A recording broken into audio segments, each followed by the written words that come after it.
भीड़ कुछ समय के लिए पूरी तरह शांत हो गई। सबसे पहले किन चांदकोन ही संभला। वह जोर से हंस पड़ा। हा हा हा, किन नान, किसने सोचा था कि तुम केवल प्रथम grade Huang rank martial spirit जागृत करोगे। किस बात के जीनियस। अब तुम पूरी तरह कचरा बन चुके हो। और मैं अब किन कबीले का असली प्रतिभाशाली व्यक्ति हूँ, साथ ही लिनशुई शहर का नंबर 1 जीनियस। प्रथम grade Huang rank martial spirit, यानी सभी मार्शल स्पिरिट्स में सबसे निम्न स्तर का अस्तित्व। इसे लोग मार्शल स्पिरिट वेस्ट भी कहते थे। यहाँ तक कि किन कबीले में भी प्रथम grade Huang rank martial spirit जागृत करने वाले लोग बहुत कम थे। अधिकतर लोगों ने द्वितीय grade Huang rank martial spirit जागृत किए थे। किन चांदकोन की पागलपन भरी और कान फाड़ देने वाली हंसी ने तुरंत भीड़ को होश में ला दिया। बुजुर्गों और शिष्यों के चेहरे, जो पहले किन नान के लिए सम्मान और उम्मीद से भरे थे, अब गहरी निराशा और तिरस्कार में बदल गए। ये तो सच में प्रथम grade Huang rank martial spirit निकला। हे भगवान, कितना बेकार है। धत्तेरे की, बेकार में अपनी भावनाएं खर्च कर दी। किस बात का नंबर 1 जीनियस। ये तो बस प्रथम ग्रेड हुआंग रैंक का कचरा है। हाँ, बड़ा भाई किन चांदकोन ही असली नंबर 1 जीनियस है। ये किन नान तो किन कबीले का नंबर 1 निकम्मा निकला। उद्धरण चिन्ह उद्धरण चिन्ह। मार्शल दुनिया में ताकतवर लोगों का ही अधिकार चलता था, इसलिए भीड़ की प्रतिक्रिया अजीब नहीं थी, बल्कि वे किन नान के प्रति एक अजीब शत्रुता महसूस कर रहे थे। कारण यह था कि बचपन से ही किन नान ने बेहद असाधारण प्रतिभा दिखाई थी। इसी वजह से सबने उससे बहुत बड़ी उम्मीदें लगा रखी थीं। लेकिन किसने सोचा था कि परिणाम ऐसा निकलेगा। इतनी उम्मीदें टूट जाने के बाद ये बुजुर्ग और शिष्य किन नान से घृणा क्यों न करते। किन चांदकोन बेहद उत्साहित और जोश से भरा हुआ था। वह घमंडी चेहरे के साथ हंसते हुए बोला, देखा, मैंने पहले ही कहा था, मार्शल स्पिरिट स्वर्ग द्वारा तय होते हैं। चाहे तुमने मार्शल स्किल बनाए हो तो क्या, आखिर में तुम सिर्फ एक कचरा ही निकले। किन नान ने उसे उदासीन नजरों से देखा। बिना कुछ कहे वह बड़े कदमों से वहां से चला गया। अगर यह पहले की बात होती तो निश्चित ही किन कबीले के शिष्य और बुजुर्ग उसके पीछे चलते। लेकिन अब उसके साथ एक भी व्यक्ति नहीं था। वह दृश्य बेहद अकेला लग रहा था। जैसे ही किन नान गया, आसपास के शिष्य और बुजुर्ग तुरंत किन चांदकोन के चारों ओर इकट्ठा हो गए।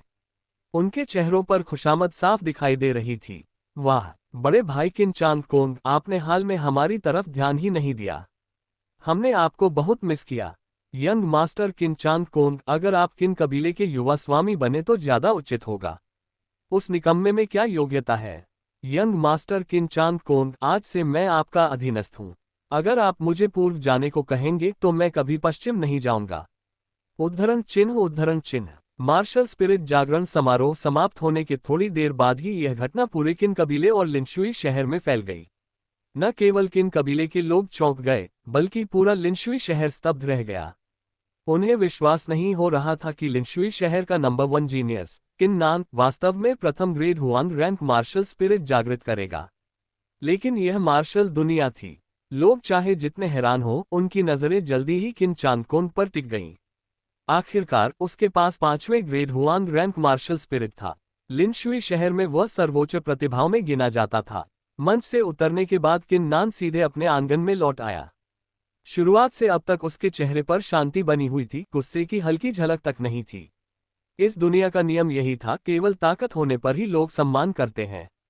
हालांकि वह इस बात को समझता था, फिर भी किन कबीले के शिष्यों और बुजुर्गों की प्रतिक्रिया ने उसे थोड़ा निराश किया।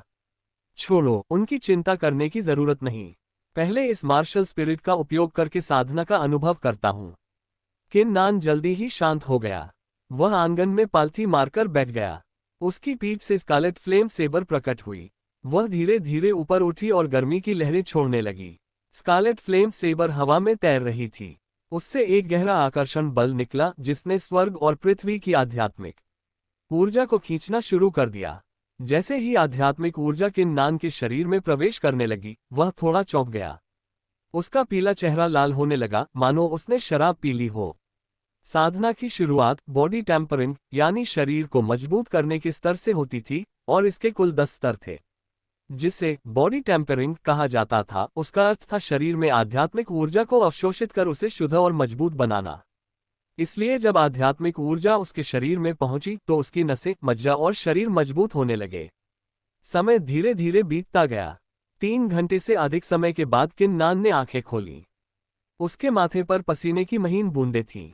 मार्शल स्पिरिट का ग्रेड सच में बहुत महत्वपूर्ण होता है, किन नान मन ही मन बोला। उसने स्कारलेट फ्लेम सेबर को हाथ में लेकर ध्यान से देखा। उसके होठों पर कड़वी मुस्कान उभर आई। साधना का अनुभव करने के बाद वह समझ गया था कि मार्शल स्पिरिट का स्तर इतना महत्वपूर्ण क्यों होता है। उदाहरण के लिए उसने 6 घंटे तक साधना की, लेकिन कोई प्रगति नहीं हुई। जबकि अगर किन चांदकोन 6 घंटे साधना करता तो शायद वह बॉडी टेम्परिंग के प्रथम स्तर में प्रवेश कर चुका होता। इसके अलावा जितना ऊंचा मार्शल स्पिरिट का स्तर होता, युद्ध में उतनी अधिक सहायता मिलती। लेकिन शुक्र है कि मैंने प्रथम grade Huang rank martial spirit जागृत किया। अगर कोई और स्तर होता तो शायद मैं सच में दुखी होता। किन नान के होठों पर हल्की मुस्कान आई। एक विचार के साथ उसने अपने डार्टियन के भीतर प्रवेश किया। उसके डार्टियन के भीतर एक उंगली के जोड़ जितना बड़ा लाल बिजली का गोला तैर रहा था। उससे रहस्यमयी और भयावह प्राचीन आभा निकल रही थी। यही किन नान का सबसे बड़ा रहस्य था। यहाँ तक कि उसके पिता भी इसके बारे में नहीं जानते थे। जब वह 14 साल का था और अभ्यास कर रहा था, तभी अचानक मौसम बदला और बारिश शुरू हो गई। बारिश से बचने के लिए जगह ढूंढते समय किन नान दुर्भाग्यवश लाल बिजली की चपेट में आ गया।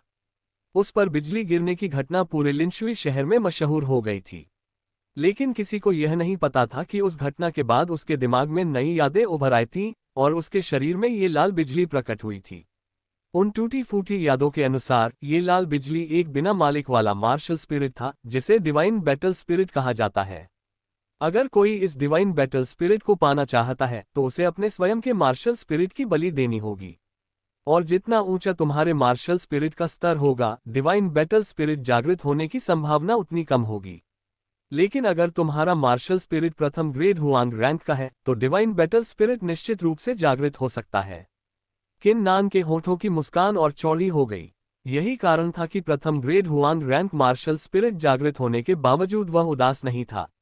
आखिरकार डिवाइन बैटल स्पिरिट की उत्पत्ति रहस्यमयी थी। अगर उसने 5वें grade Huang rank martial spirit की बलि दी होती तो सफलता की कोई गारंटी नहीं थी।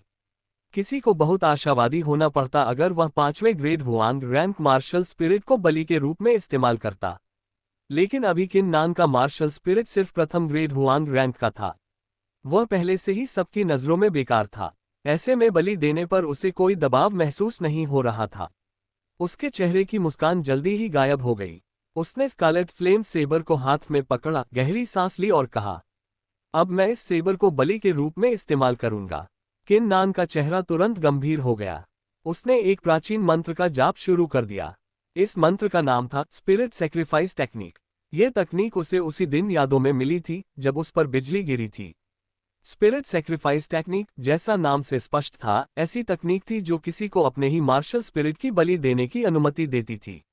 यह तकनीक बेहद रहस्यमय थी। इसमें आध्यात्मिक ऊर्जा या किसी अन्य कीमत की आवश्यकता नहीं थी। जैसे ही तकनीक सक्रिय हुई, किन नान के हाथों से काली रोशनी निकलने लगी। वह रोशनी तरल पदार्थ जैसी चिपचिपी बन गई और लगातार बाहर बहने लगी। किन नान का चेहरा गंभीर हो गया। उसने तुरंत स्कारलेट फ्लेम सेबर की ओर हाथ बढ़ाया और उसे कसकर पकड़ लिया। अचानक एक अद्भुत दृश्य दिखाई दिया। पूरी स्कारलेट फ्लेम सेबर कांपने लगी। ऐसा लगा जैसे उसके भीतर कोई विनाशकारी शक्ति फट पड़ी हो और अगले ही पल वह विस्फोटित हो गई। सेबर के विस्फोट के बाद लाल रंग के अनगिनत कण आसमान में फैल गए। वे मानो छोटी छोटी आग की लपटों की तरह चमक रहे थे। किन नान का चेहरा तुरंत पीला पड़ गया। जिस क्षण स्कारलेट फ्लेम सेबर टूटी, उसे ऐसा लगा मानो उसकी आत्मा बाहर खींच ली गई हो। वह लगभग दम घुटने जैसा महसूस करने लगा। आखिरकार मार्शल स्पिरिट भले ही स्वर्ग द्वारा दिए जाते हों, लेकिन वे उसके शरीर का ही हिस्सा थे। मार्शल स्पिरिट के टूटने का मतलब था कि किन नान का एक हिस्सा टूट गया। किन नान ने दांत भींच लिए और अपने मस्तिष्क में उठ रहे दर्द को सहा। उसने हाथ आसमान की ओर बढ़ाया और मुट्ठी बंद कर ली। उसके हाथों में मौजूद काले तरल से एक रहस्यमयी आकर्षण शक्ति फूट पड़ी। हवा में फैले लाल कण तुरंत उसके शरीर में समा गए और उसके डांटियन में प्रवेश कर गए। डांटियन के भीतर मौजूद लाल बिजली ने उन सभी कणों को निगल लिया। उसी क्षण समय मानो थम गया और फिर अचानक लाल बिजली से विस्फोट हुआ। डिवाइन बैटल स्पिरिट स्वर्ग से युद्ध करता है और पृथ्वी से लड़ता है। चाहे देवता हो या बुद्ध, ऐसा कोई नहीं जिससे वह न लड़े और जिसे वह पराजित न करे। वह प्राचीन और विशाल आवाज किन नान के दिमाग में ऐसे गूंजी मानो हजारों बिजली की गर्जनाएं एक साथ फट पड़ी हों। आह! किन नान की आंखें खून जैसी लाल हो गईं। वह दर्द से एक शब्द भी नहीं बोल सका। अगले ही पल उस भयंकर झटके के कारण वह बेहोश होकर गिर पड़ा।